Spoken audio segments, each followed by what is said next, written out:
This video is sponsored by Kuabu, Atlassian Gold Solution Partner and the Marketplace Partner. Welcome back to the channel, everyone. In this video, I'm going to be showing you how to actually archive your Jira space. So, you actually found out that some of the spaces haven't been used for a really long time, and it is time to actually archive them. Now, the good thing is, if something is needed, you can restore the space from the archive. If you delete your space, there's no turning back.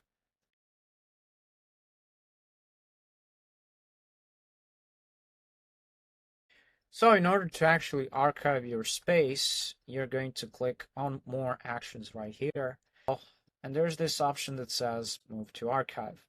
It's gonna say that requests and they will be read-only and can be accessed via the direct links. But the project won't appear in the directories and the search results. So that is something that you need to know.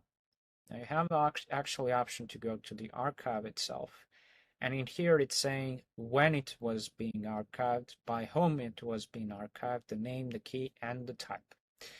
And of course, to actually do and restore it back, you click on Restore, and it's going to be back. All right, there we go.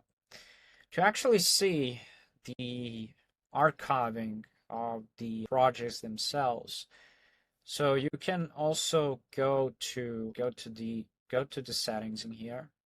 You go to the spaces, and within the spaces, you also have archive, and this is how you actually find it. Now, within the managed spaces, you can actually all of these spaces. I would archive all of them in last, let's say, 6 months or 5 months.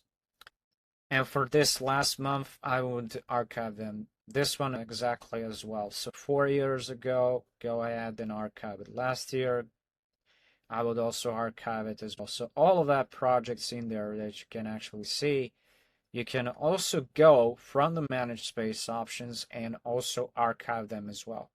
So to actually be more sure that you're archiving the right things, you go to the manage spaces option. Of course, you need to be the Jira administrator for this to be able to perform this action. And then you go to the space URL, and within the space URL, you go for the archiving the space and deleting the space as well. Now, of course, when you delete the space, it will first go into trash. And when it's in trash, it's going to be 60 days there and automatically gets deleted. But what actually this means for you, and that's it that you actually need to know on how to archive your Jira spaces and restore them. Thank you for watching. Don't forget to like, share, subscribe. See ya. Bye.